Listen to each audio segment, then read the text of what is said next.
With spring training starting back up in just a couple of weeks, it is about that time I give you guys an update on the current landscape of Major League Baseball uniforms. Of course, it was last spring training where we saw the outburst and the outpour from baseball fans and players alike, where they saw those brand new Nike branded uniforms. Very important that I say Nike because so many people continue to say Fanatics a year later, that they're continuing to blame Fanatics when this has nothing to do with Fanatics. It was a Nike created jersey. This was all Nike. Nike literally said it themselves. A viral video went out in December before we even went to spring training, when I called out, like, yeah, this looks really strange, really off, and sure enough, it was a whole debacle for a big part of last season. Towards the end of last season, we got the update that Major League Baseball will be going back to the old style uniforms, the pre-2024 garbage that Nike came out with. They're going to go back to basically the classic majestic flex base-ish templates that we had for 2016 to 2023. It was just slapped on with a Nike logo from 2020 on, minor subtle changes to the uniform, going back to that material, which is the best material, right? The best material to use. So very happy that Major League Baseball eventually caved back in and it's going back into the regular uniforms, because that is big. That is big news. And so that is credit to the fans and the players alike for complaining enough. If you complain enough, there's more of us and less of them. People are getting what they want. Today's video, going to talk about some of the stuff we've seen already, some of the changes we've seen, including Roki Sasaki. So Roki Sasaki here interviewing, or his press conference, I should say, at Dodger Stadium a couple days ago. And this was when I saw the Ohtani, the press conference last year when the Dodgers introduced Ohtani. That is also the same day that I noticed, okay, that jersey that Ohtani's wearing is definitely not the same Dodger jersey that I'm used to. And that's how I noticed the changes. And right here off the bat, you can notice the changes as well.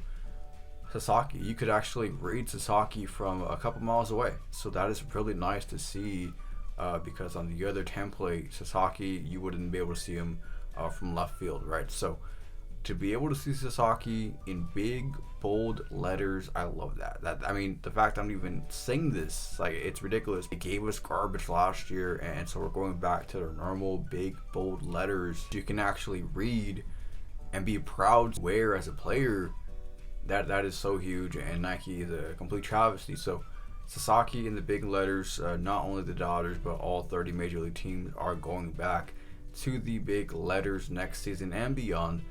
The full changes, the full going back to all the, the perfect uniforms in essence, will not be taking place until 2026.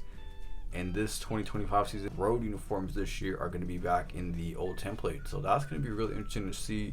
Of course, we will not actually see that until maybe opening day or maybe spring training, because I know the Cardinals last year wore their road uniforms in spring trainings, and a couple other teams may have as well. So we'll see, but we'll find out there soon enough if that is in fact the case. Still gonna have the horrible collars, soccer sleeves on the home and alternate uniforms, and the Dodgers, going back to the Sasaki post, no perforations on the Sasaki number 11. So last year the Dodgers had perforations on all their numbers on the red and the blue. No perforation, as you can see here. So I'm so glad that we're getting back to some sort of normalcy.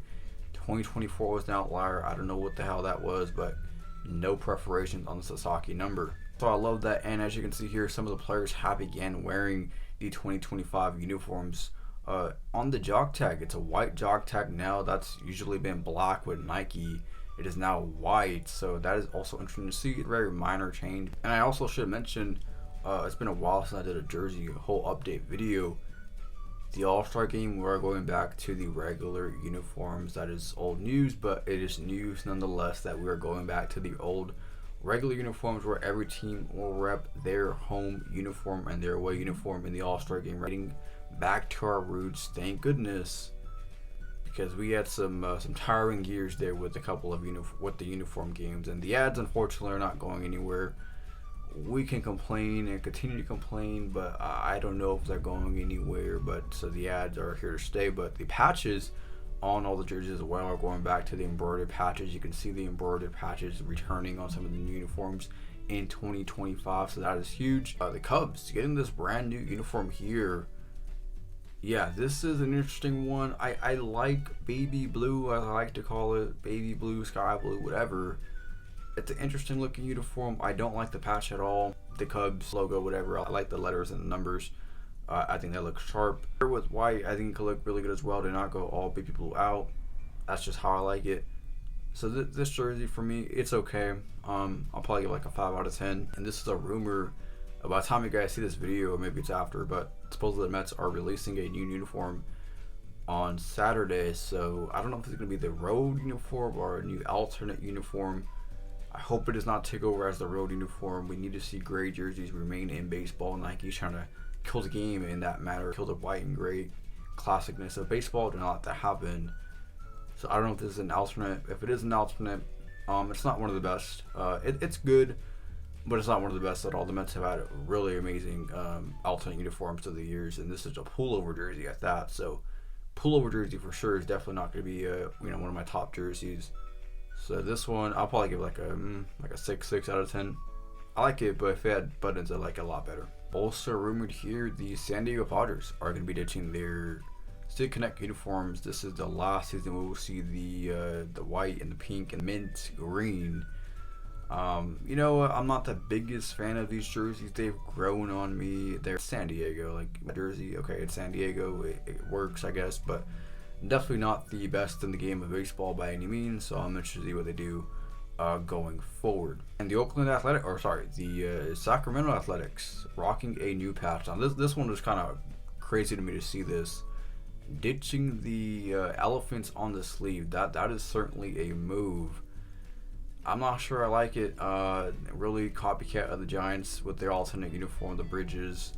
I have another bridge here with the Athletics saying Sacramento. Elephant patch was so iconic. The elephant patch was so iconic, and you get rid of it here. Is that foreshadowing a move to Las Vegas? And not only a move to Las Vegas, but a name change in Las Vegas. I mean, this is kind of crazy. I think we might be on a name change here with the Athletics, but we shall see. Let me know your guys' thoughts down below in the comment section. We want to see the A's change their name when they go to Las Vegas.